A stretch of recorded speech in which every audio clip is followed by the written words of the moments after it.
Once again, welcome to my YouTube channel, DS View of Education. अगर आप पहली बार मेरी वीडियो देख रहे हो तो जरूर से मेरे चैनल को सब्सक्राइब कर दीजिएगा एंड अगर आपने अभी तक मेरे टेलीग्राम ग्रुप में ज्वाइन नहीं किया है तो जरूर से ज्वाइन कर दीजिएगा। This is absolutely free of cost this Telegram group. यहाँ पे आपको free previous year questions and concepts हर रोज मिलेंगे। जरूर से मेरे चैनल को सब्सक्राइब कर दीजिएगा, लाइक कर दीजिएगा एंड इस वीडियो को देखने के बाद जरूर से शेयर कर दीजिएगा। हम सबको पता है कि 1 अगस्त से 7 अगस्त तक ब्रेस्ट फीडिंग वीक चलता है, इसीलिए मैंने आपके न्यूट्रिशन एंड डायटिक्स जो यूनिट है यूनिट 2 से एक टॉपिक को सिलेक्ट किया है, दैट इज ब्रेस्ट फीडिंग, जो आपके एग्जाम के लिए बहुत ही ज्यादा इम्पोर्टेंट है। तो ब्रेस्ट फीडिंग वीक को ध्यान में रखते हुए आज हम लोग स्टार्ट करेंगे एकदम unfold concept topic 3, that is breast feeding.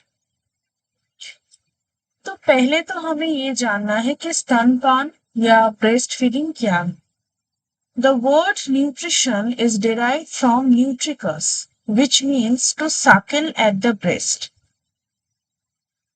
जो न्यूट्रिशन वर्ड है वो कहाँ से लिया गया है? वो न्यूट्रिकस NUTRICUS न्यूट्रिकस शब्द से लिया गया है, जिसका माने क्या है? जिसका माने है सकल एट द ब्रेस्ट, यानी ब्रेस्ट को या स्तन को सक करना।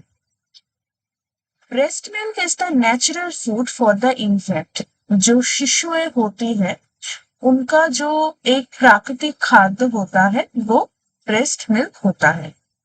Successful breastfeeding is an important child rearing skill to be learned and practiced. देखिए, ब्रेस्ट फीडिंग हर कोई नहीं प्रॉपरली कर सकता है। इसके लिए कौन कौन से प्रॉब्लम अराइज कर सकते हैं ये हम आगे वीडियो में देखेंगे। सक्सेसफुल ब्रेस्ट फीडिंग यानी जो ब्रेस्ट फीडिंग का तरीका है कि कैसे हम बच्चे को पकड़े, कैसे ब्रेस्ट को प्लेस करें, ये जो सब टेक्निक्स है अगर ये ठीक ठाक हो जाए, यानी जो सक्सेसफुल ब्रेस्ट फीडिंग है वो ठीक ठाक हो जाए, तो एक चाइल्ड रियरिंग यानी जो बच्चे का जो लालन पालन है उसका एक इम्पोर्टेंट स्किल है जिसे सीखना पड़ता है एंड प्रैक्टिस करना पड़ता है। तो हम स्टार्ट करते हैं breast feeding. The infant should be put to breast within half an hour after normal delivery. अगर किसी बच्चे का नॉर्मल डिलीवरी हुआ है या जो नेचुरल प्रोसेस होता है वैसे डिलीवरी हुआ है तो उसको with in half an hour यानी आधे घंटे के अंदर, ठीक है, with in half an hour after normal delivery. And अगर किसी को सी सेक्शन डिलीवरी हुआ है तो वो जो बच्चा है उसे विद इन 4 आवर्स यानी 4 घंटे के अंदर ब्रेस्ट फीडिंग स्टार्ट करना चाहिए। अभी ब्रेस्ट फीडिंग में मोस्ट इंपॉर्टेंट एक वर्ड आता है जिसका नाम है cholesterol. During the first 2 or 3 days after delivery, thick and yellowish fluid is secreted from the mammary gland. यानी जो स्तन है वहां से फर्स्ट 2 और 3 डेज यानी जो डिलीवरी के फर्स्ट 2 से 3 दिन होते हैं उसके अंदर देखा जाता है कि एक बहुत ही घना एंड जो हल्दी का रंग होता है वैसे येलो कलर का एक फ्लूइड सीक्रेट होता है। कहाँ से? Mammary glands. This is the default from regular milk and is called cholesterol. इसे क्या कहा जाता है? इसे कोलेस्ट्रॉल कहा जाता है। It is secreted in small quantities. कितना होता है? 10 to 40 ml। तो हमने जाना कि अगर किसी भी बच्चे का नॉर्मल डिलीवरी हुआ है तो उसे with in half an hour हमें ब्रेस्ट फीडिंग स्टार्ट करना चाहिए, और अगर किसी का सी सेक्शन डिलीवरी हुआ है तो यानी सीजरियन सेक्शन तो उसे with in 4 hours breast feeding start करना चाहिए। कोलेस्ट्रॉल क्या होता है? First 2 to 3 days after delivery एक घना एंड येलोइश कलर का फ्लूइड सिक्रेट होता है फ्रॉम द मेमोरी ग्लैंड जो default from the regular milk, and इसे क्या कहा जाता है? कोलेस्ट्रॉल कहा जाता है। जिसका क्वांटिटी कितना होता है 10 से 40 ml तक। अभी हम देखेंगे कि कोलेस्ट्रॉल का कॉम्पोजिशन क्या है। Energy 58, protein 3.7 gram, lactose 5.3 gram and fat 2.9 ग्राम। सभी जो अमाउंट है वो पर 100 ml ऑफ कोलेस्ट्रॉल के अकॉर्डिंग है। देखिए जो कोलेस्ट्रॉल है ये रिच इन प्रोटीन होता है, यानी प्रोटीन से भरपूर होता है। The total fat content of cholesterol, this is cholesterol, is less than mature milk. Okay, यानी कोलेस्ट्रॉल में जो टोटल फैट कंटेंट होता है वो मैच्योर मिल्क से भी बहुत कम होता है। Concentration of arachidonic acid and DHA, जो ब्रेन डेवलपमेंट के लिए शिशुओं में बहुत ही इंपॉर्टेंट फैटी एसिड माना जाता है, वो as percent of total fatty acid is higher in cholesterol than mature milk, यानी वो मैच्योर मिल्क से कोलेस्ट्रॉल में बहुत ही ज्यादा होते हैं। It is more amount of vitamin A and के, यानी इसमें विटामिन ए एंड के जो फैट सॉल्युबल विटामिन है बहुत ही ज्यादा है। The concentration of lactose is also less, जो लैक्टोज कार्बोहाइड्रेट है उसका जो अमाउंट है वो बहुत ही कम होता है।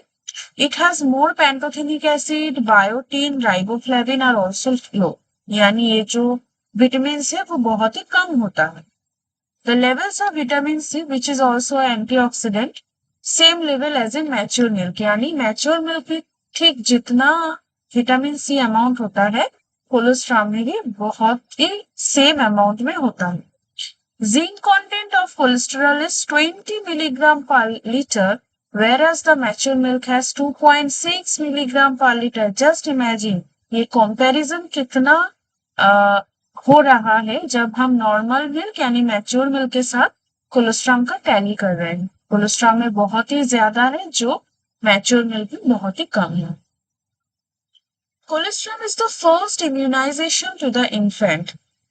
इम्यूनाइजेशन मतलब बॉडी का जो डिफेंस मैकेनिज्म होता है वो कोलेस्ट्रॉल को बॉडी फर्स्ट डिफेंस मैकेनिज्म कहा जाता है। It contains an interferon-like substance which possesses strong antiviral activity.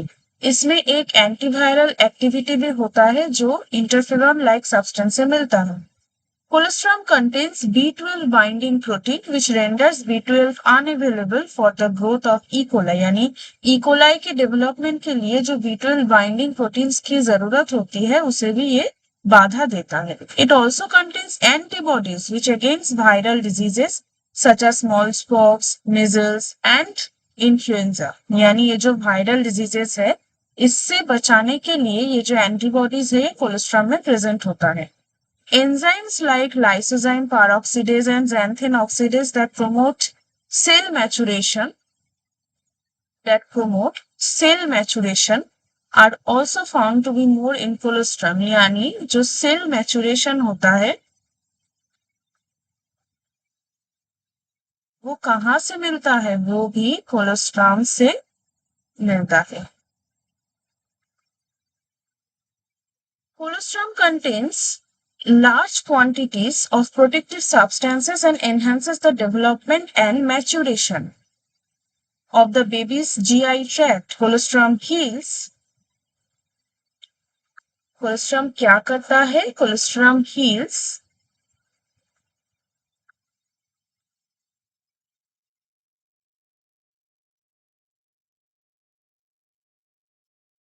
a baby passes his or her first stool, यानी जो फर्स्ट जो एक्सक्रीटरी प्रोडक्ट होता है वो भी कोलेस्ट्रॉल के जरिए ही मिलता है, यानी which is also important for the excretory system of infant.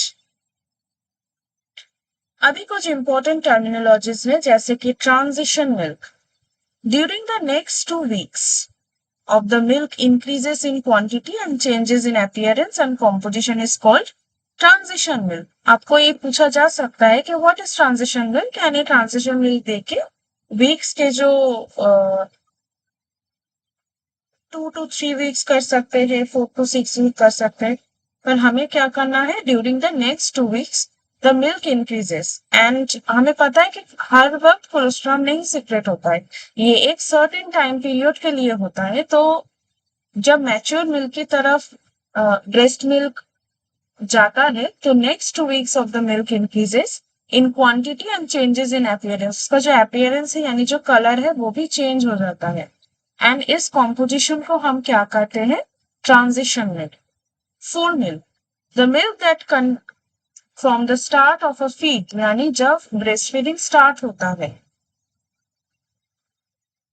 जब ब्रेस्ट फीडिंग स्टार्ट होता है तब आता है फोर मिल्क। हिंड मिल्क किसे कहते हैं? Hind milk which comes in later in the feed, यानी जब बाद में। फोर मिल्क हम देख रहे हैं स्टार्टिंग में आता है और जो हिंड मिल्क होता है वो बाद में आता है, ठीक है।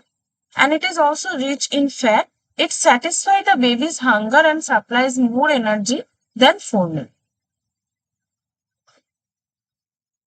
अभी एडवांटेजेस ऑफ ब्रेस्ट फीडिंग, क्या क्या सुविधा है ब्रेस्ट फीडिंग की? In first 24 hours glycogen is used for energy, ठीक है। गैलाक्टोज हमें पता है it is a kind of carbohydrate, is present only in milk and is essential for the formation of myelin,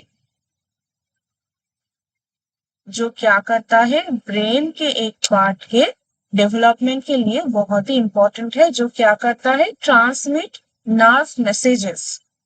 casein forms a hard curd with rennin and lactalbumin, forms a soft flocculent curd that is most rapidly digested and absorb by the infant.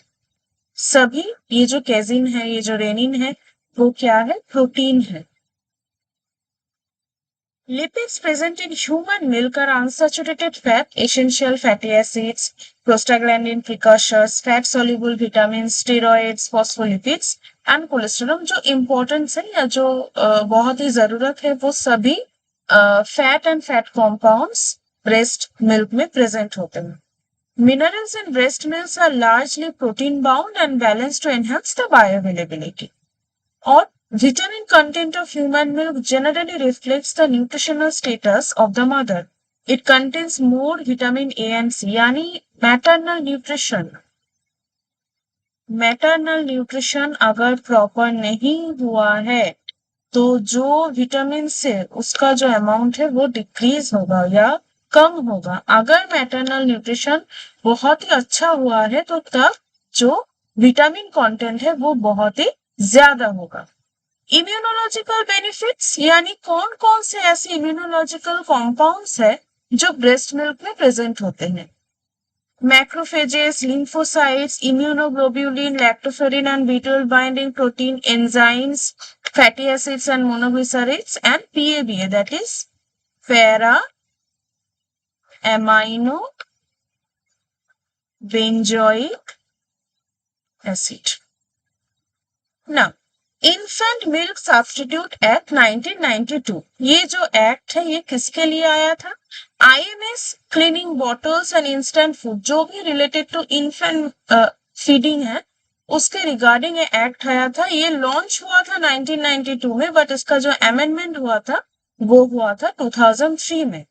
It pass to protect, promote and support breast feeding. जो act का जो page है government of जो India ministry of law, justice and company affairs ने इस act को लाया था इन द ईयर 1992, बट वो अमेंड हुआ था 2003 में। अभी जब मैं फर्स्ट में आपको स्टार्ट कर रही थी पढ़ाना तो मैंने बोला था कि हाँ एक प्रॉब्लम अराइज होता है अगर कोई माँ लैक्टेशन करने में कामयाब ना हो या सक्सेसफुल ब्रेस्ट फीडिंग कराने में कामयाब ना हो तो उस कंडीशन को हम कहते हैं लैक्टेशन फेलियर, ठीक है। उस कंडीशन को हम कहते हैं लैक्टेशन फेलियर। अभी जो वीक हम सेलिब्रेट कर रहे हैं that is world breast feeding week, WBW। तो world breast feeding week is a global campaign to raise awareness and galvanize action on themes related to breastfeeding। यानी ये जो 1 से 7 अगस्त है इसे हम सेलिब्रेट करते हैं ब्रेस्ट फीडिंग के रिगार्डिंग जो अवेयरनेस है उसे स्प्रेड करने के लिए। इसे हम क्या कहते हैं? WBW। अभी इस पर्सपेक्टिव पे ये जो WABA ऑर्गेनाइजेशन है, that is world alliance for breast feeding action, was formed in 1991। ठीक है, यानी जो इनॉग्रेशन हुआ था वर्ल्ड ब्रेस्ट फीडिंग वीक का, या जो स्टार्ट करने का जो पर्सपेक्टिव लिया गया था, वो 1991 में हुआ था। WABA is a global network of individuals and organizations dedicated to the protection, promotion and support of breastfeeding worldwide. कौन सा organization? WABA. WABA coordinates the Global World Breastfeeding Week, that is WBW, campaign that aims to inform, anchor, engage and galvanize action on breastfeeding and related issues. Not only कि breastfeeding का जो awareness है उसे spread करना है, उसके साथ साथ maternal nutrition, infant nutrition, child nutrition related to the 1000 days work, बहुत सारी चीजें इस वीक में एज अ कैंपेन हम लोग करते हैं।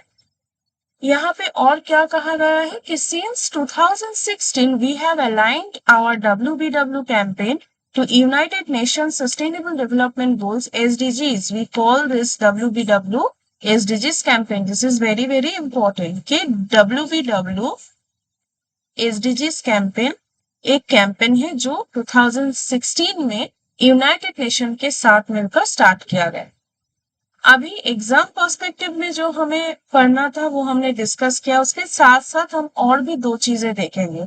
एक, 2023 में क्या थीम था वर्ल्ड ब्रेस्ट फीडिंग वीक का? थीम था let's make breast feeding and work. ठीक है। एंड 2024 यानी दिस ईयर क्या थीम है?